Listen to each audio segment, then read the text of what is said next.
j'espère que vous allez bien. Aujourd'hui, je reviens dans une petite vidéo DIY puisque on va fabriquer ensemble du gel de lin.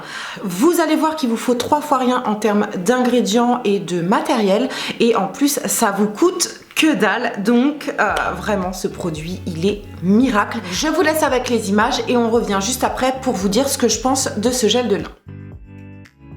Alors, pour le matériel et les ingrédients, on aura besoin de graines de lin brun ou blond bio, de l'eau, une casserole, un flacon propre et désinfecté, un autre récipient afin de récolter le gel, un bas-filet ou inutilisé, une cuillère à soupe et un fouet.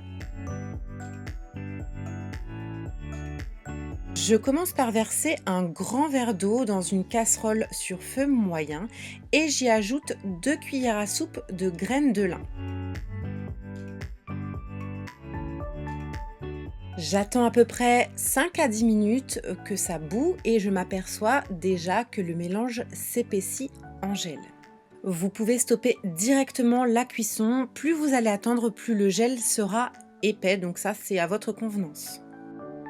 Pour le filtrage, je place mon bas sur un récipient assez haut pour une question de pratique et je verse le contenu de ma casserole dedans.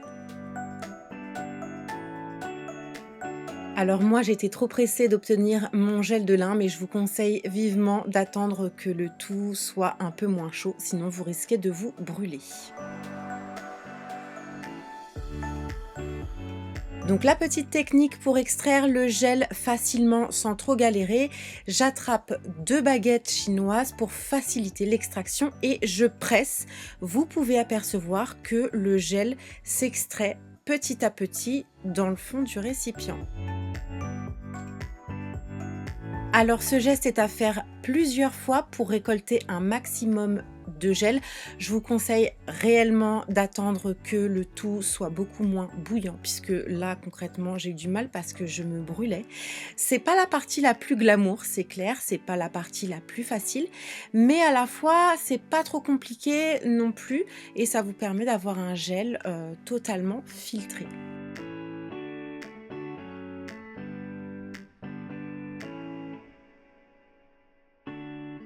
Alors, faut savoir que vous pouvez réutiliser les graines de lin déjà utilisées pour refabriquer à nouveau du gel de lin. Donc moi j'ai testé, je l'ai refait et effectivement ça marche plutôt bien.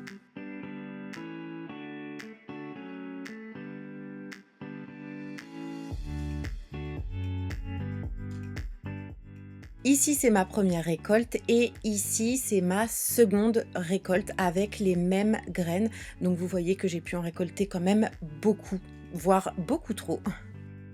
Vous pouvez apercevoir à l'écran qu'on obtient effectivement un gel, donc c'est un gel qui est très visqueux, très épais et l'épaisseur du gel va dépendre de la longueur de cuisson entre guillemets ou de la quantité d'eau que vous mettez dans la casserole. Alors ici, étant donné la quantité de gel que j'ai obtenue, j'ai souhaité rajouter un conservateur naturel qui se trouve être du Cosgar, ce qui me permettra de conserver un peu plus longtemps mon gel. Mais concrètement, il y a trop de gel. Donc voilà, pas besoin d'en faire autant que moi. Du coup, pas besoin de rajouter de conservateur. J'attends que le tout refroidisse et je place mon gel prêt à l'emploi au frigo pour mieux le conserver. Ici, on peut apercevoir que la texture du gel est très épaisse, un peu trop à mon goût, donc moi je pense rajouter un peu plus d'eau à mon mélange la prochaine fois. On passe maintenant à ma toute première application, donc je commence par me brosser les cheveux. J'attrape une noix de gel dans le creux de ma main et je commence l'application sur les longueurs, les pointes, mais également près de mes racines.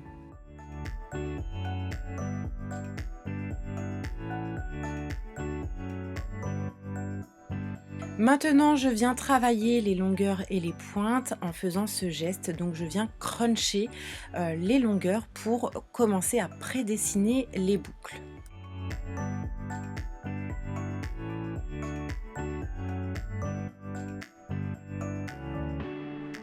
Donc, nous voici 1 heure après ma douche. J'ai eu le temps de me maquiller, etc. Et mes cheveux sont quasiment secs. Donc vous pouvez apercevoir qu'en fait ils sont restés complètement figés, la boucle est totalement rigide entre guillemets, et moi c'est ce que je recherche puisque c'est ce qui va définir la boucle et la laisser en place sans aucun frisottis. J'ai plus de batterie donc je me dépêche. En fait je me coiffe les cheveux mouillés, je place ma raie et tout, enfin bref je fais toute ma coiffure cheveux mouillés, je la fige avec le gel de lin et ça sèche comme ça, et une fois que c'est sec, et bien on peut travailler la boucle et enlever ce côté rigide. Donc je vais vous le faire avec vous rapidement. Je viens cruncher pour casser le côté rigide en fait de la boucle, donc ça se fait assez facilement.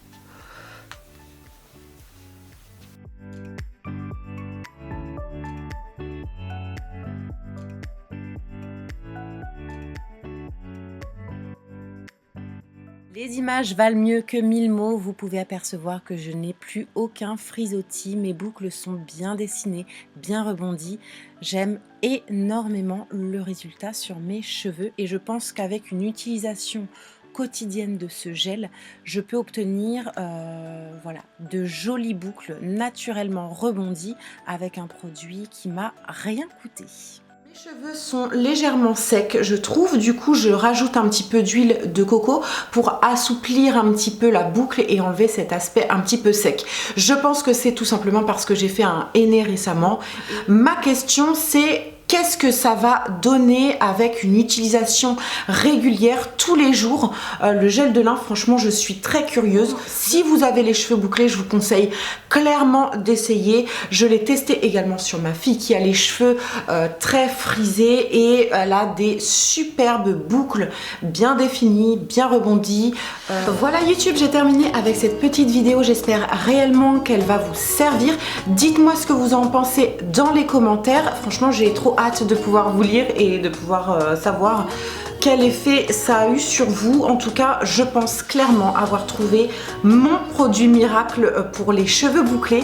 Je suis ravie et je vais pouvoir porter mes cheveux bouclés un petit peu plus souvent. Sur ce, je vous embrasse très fort. Je vous dis à très vite dans une prochaine vidéo ou à tout de suite dans les commentaires. Et en attendant, soyez inspirés.